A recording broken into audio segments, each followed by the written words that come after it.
Fantasy playoffs are officially here, and this week's waivers are completely different. You can't waste a single roster spot anymore. A few players got some role changes that we've been waiting for. There are a couple guys you can pick up on waivers who can actually start for you in your flex in week 15. And there are some handcuffs right now who might be more valuable than half the players sitting on your bench. So instead of giving you a big list, I'm going to walk you through exactly who matters and why and in what order. Here's the way to think about waivers in the playoffs. I have 3 buckets, okay? Bucket 1, players you can start right now in week 15. Bucket 2, players who you might be able to start this week, but can also be that next man up for you if you need it over the rest of the playoffs. And then bucket 3 are high value handcuffs, right? Your insurance policies, league winning contingent upside players who you have to fill your bench with if they're available. Once you understand those 3 buckets, the waiver wire gets a lot clearer. Okay, let's start with bucket 1. These are the players who you can actually put in your lineup this week, right? I'm giving them to you in order. Listen, all types of teams end up making the playoffs, okay? And if you snuck in without having a solid flex play for this week, these are the guys I'm looking to grab off the waiver wire. Let's start with Devin Singletary going up against Washington. Tyrone Tracy ended up leaving the game before the Giants bye with a hip injury. He was carted off, but apparently the injury wasn't that serious. It was just a hip contusion. He could be good to go for this week, so you might not be getting a workhorse back off of waivers, but if you watch that game, yes, Tracy started the game, got the first 2 series, but once Singletary started to get some opportunity, the Giants really never looked back, and Singletary ended up out-carrying Tracy 9-2 in the first half. So for me, even if Tracy plays, I think Singletary is going to be very involved. He's had 7 rushing attempts inside the 5-yard line compared to Tracy's 2 since Cam Scatterbo went down, and he could end up being the primary back this week given Tracy is coming off the injury. So it really comes down to the matchup as well. The Commanders have been very generous to opposing running backs this year. Top 7 in fantasy points given up both over the course of the year and over the last 4 weeks. They're literally top 10 in all major statistical categories allowed to the running back position. So I think he's a solid play this week if you need one. Next up is Parker Washington against the Jets. Now, we don't know for sure whether Parker Washington will be good to go for this week, but he did get a couple of limited practices at the end of last week, so he could be on track to returning. Now, it might be a little risky plucking him off the waiver wire before a couple of these other guys that I'm going to talk about, given the fact that we don't know if he's going to play this week, but I'm going to take the chance, okay? Before this past game where he left early, he had 4 top 36 finishes in a row, 2 top 18 finishes, and we just saw Tim Patrick basically play a version of the role that Washington would have this past Sunday. Patrick went 5 for 78 with a touchdown. That's with Jacoby Myers still getting it done. That was with Brian Thomas Jr. on the field. This is the world we're living in where Tim Patrick is outperforming BTJ. So this role is still an important one for this offense, and the matchup, is low-key pretty good for Washington, right? Jets nickel corner Jarvis Brownlee was placed on IR, so they're digging deep to fill that position. Actually, Ryan Clark's son, Jordan Clark, might end up being the primary nickel on Sunday for the Jets. So, I think Washington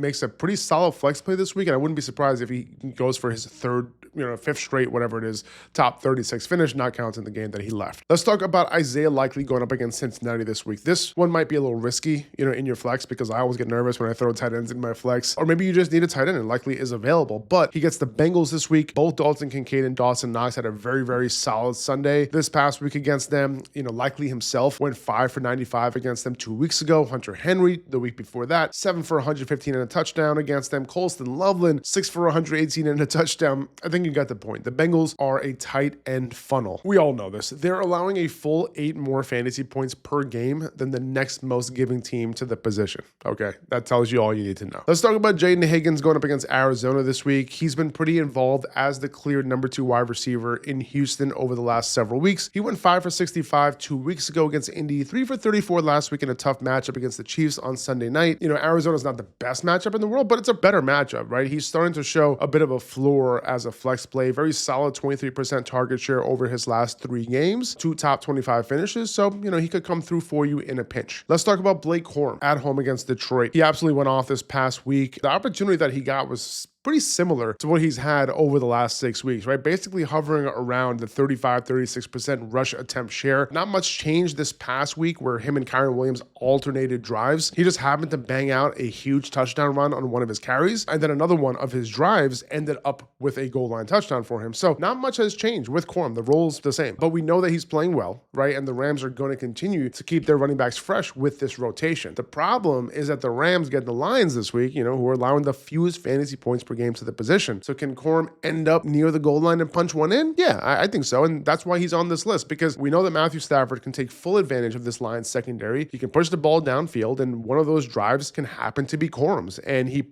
could push one into the end zone. I don't think the floor is very high for Corum, right? Touchdown or bust type of play, on the offense that Vegas has the highest projected team total for as of right now. Let's talk about Jayden Reed going into Denver. He made his return on Sunday back to his full-time slot role, which only, amounted to a 65% route participation for him. Obviously, he's not on the field in 2 wide receiver sets a whole lot, but again, high targets per route run at 24%. It only resulted in a 17% overall target share, but that did tie the team lead alongside Christian Watson. So, this is a pretty tough matchup for Reed this week, going into Denver. Even Rashid Rice had a tough time against Denver a couple weeks ago. Only 6 for 36 for him, or 6 for 38, I should say. But Reed has upside in any game. Like, his floor isn't super high. And, the games that he ends up popping off, or if you look over his game log over the last several, couple years, like, he gets it done in random matchups. So, I'm not really looking at this matchup and just thinking that, he cannot get it done here just because it's tough. Luther Burden at home against Cleveland. I'd love to get Burden a lot higher on this list. I'd love to get him in my lineup this week over a lot of these guys that I mentioned. But the matchup this week is just pretty tough, right? The Browns are allowing the fewest fantasy points to slot receivers this year. Rome Odunze is week to week with the foot injury, so he could be out again. Burden led the Bears with a 21% target share without Odunze. DJ Moore was all the way down at 11%. Loveland was actually second with 18%. But the problem is that Burden was still kind of playing behind Olamide Zaccheaus, who ended up having the primary perimeter role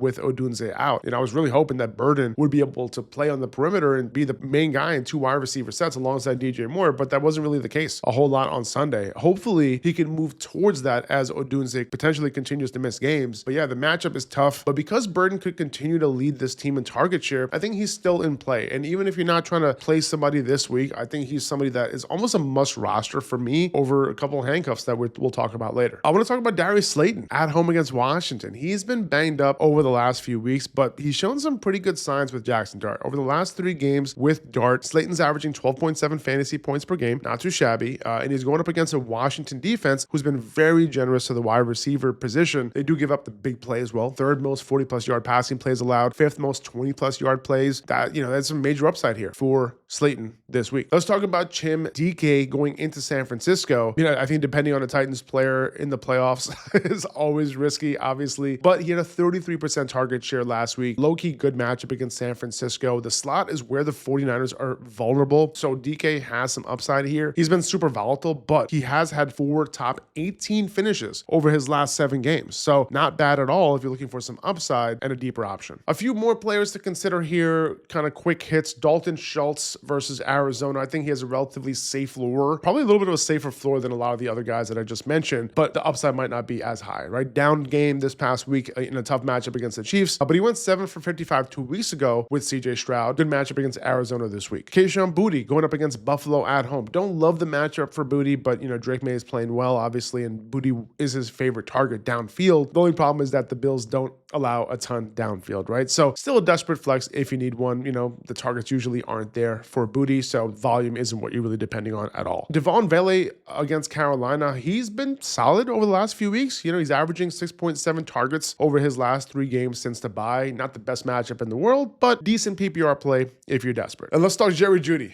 going into Chicago. I don't know that Jeudy can follow up a good game with another good game, but he's just not super reliable. So he's had no more than 3 catches in his last 4 games, and last week's production came from a long touchdown. Good throw by Shador, good after the catch ability from Jeudy. Don't want to take that away from him, but we'll also have to depend on another good game from Shador Sanders. It can happen. The matchup isn't bad against Chicago. You can do worse. So if he's the best available guy, go for it. So yeah, if you need a flex or a fill-in for week 15, those are the guys that I would be considering. Now let's move to bucket 2, the players who you might not want to start this week, but you consider for your bench in case they continue, where they're trending towards, or they have some good matchups past this week. Let's talk about Marcus Mariota. Just in case the Commanders decide to shut down Jaden Daniels, Mariota's matchup matchup this week against the Giants, like really good. Another great matchup in championship week against Dallas at home, week 17. You know, he's somebody, if you need a quarterback, he's somebody that I would be targeting pretty heavily. Rashid Shaheed finally had a good game with his new team. 4 for 67 last week against Atlanta, a single high team. That's where Shaheed really makes his mark. But we know the player that Shaheed is. We know he's a really good player. So,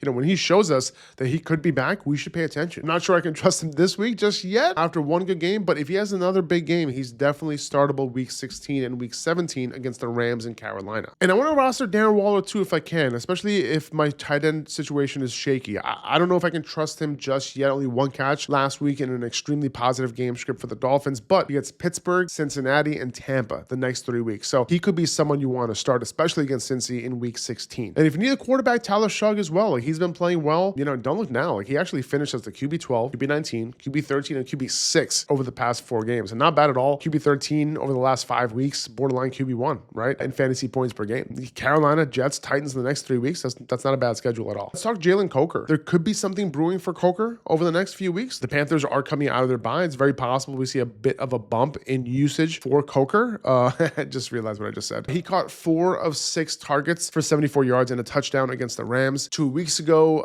He has a decent matchup the rest of the way. New Orleans, Tampa, and Seattle. Let's talk Justin Fields. Like, I know, you know, depending on, you know, Justin Fields as your quarterback in the fantasy playoffs is a very risky proposition. But Tyrod Taylor has a soft tissue injury. He could miss the rest of the way. And Fields doesn't have that bad of a schedule either. Jacksonville, New Orleans, Patriots, who we just put up 19 fantasy points against a few weeks ago. So in good matchups this year, you look in the game log, like, he's actually got it done. So don't underestimate Fields the rest of the way. So these guys that I just mentioned aren't necessarily guaranteed starters for this week, but they can absolutely become someone you want to play if things break the right way for them this week or the following weeks. So quick break here, because this is where a ton of people lose in the playoffs, right? Your bench needs to be built for upside, not random, you know, wide receiver 5 dart throws, right? Like, you need 1 or 2 players you can start in a pinch on your bench, sure, but the rest of your bench should be full of contingent upside guys who become league winners if something happens. By the way, if you haven't subscribed to the channel, that would really mean the world to me. Just hit the subscribe button if you can. It just takes 2 seconds. I really appreciate it. Now let's get into how I'm prioritizing these pure handcuffs, okay? These guys have real contingent upside. If the starter goes down, you know, they walk into like, you know, 18 to 20 touches, potential goal line work, maybe a 3-down roll. These are the guys that I'm looking at on good offenses too, right? And that's why I'm starting with Ray Davis. If James Cook were to go down, he's going to go into that workhorse role. I totally understand, like, Ty Johnson, you know, has a role, and like it might seem confusing, but we've seen this story play out before. Last year when James Cook missed a game, it was all Ray Davis. So Ray Davis is here at number 1. Brian Robinson is here at number 2. Obviously Blake Corum's not here, by the way, because he's already on the waiver list. He's somebody that you should be rostering regardless. Brian Robinson barely has any standalone value, and if CMC were to go down, he would absolutely crush it in this role as the RB1 for the 49ers. Similar thing with Tyler Algier. Very little standalone value, but, you know, he does get a touchdown every now and then. Really hard to trust, but as a handcuff, he would play pretty well, you know, behind Bijan Robinson if he were to go down. And Samaje Perine, like, he's getting some touches right now alongside Chase Brown, but if Chase Brown were to get hurt, I really don't think it's going to be the rookie coming in. I think it's going to be Samaje Perine on early downs, on passing downs. He just could have a huge floor just based on the opportunity and the fact that he would catch a ton of passes from Joe Burrow, okay? Similar thing with Dylan Sampson, like, obviously not as good of an offense, but Sampson, when he's been on the field, like, he has been targeted. We saw the big play that he had a couple weeks ago, you know, from Shedeur, the little screen pass that he took for a touchdown. But not just that, man, all year long, whenever he's on the field, he's being peppered, very high target per route run rate, you know, and if anything were to happen to Judkins, Dylan Sampson would be, you know, borderline RB1, high-end RB2 just because of his usage in the receiving game. And we got an opportunity to see Emmanuel Wilson, you know, a few weeks ago, basically take a workhorse role, you know, in Josh Jacobs' absence, and that would be the case once again. So we kind of know how that situation would play out if Josh Jacobs were to go out. Bashal Tutin, you know, a couple fumbles last week, you know, potentially in the doghouse, so that's why he's down here. But, you know, the Jaguars' offensive line and the way that they're setting up the run and just their usage that they've been having is up near the top of the league. And if anything were to happen to Travis Etienne, Bashal Tutin would absolutely go off. And then you have Sean Tucker. Like, now we've seen Rachaad White get some touches, right, last week, and obviously he could stay involved, but Sean Tucker would probably be the primary early down back if anything were to happen, knocking on wood, for all these guys, by the way, if anything were to happen to Bucky or Irving, right? Sean Tucker would probably be the early down back and an offense that's getting a lot of pieces back, okay? So these are the handcuffs that matter more now than ever, like, because you're no longer preparing for the long season, right? You're preparing for a single matchup at a time. Good luck this week, guys, and make sure to stay tuned for the matchups episode coming later this week. Peace.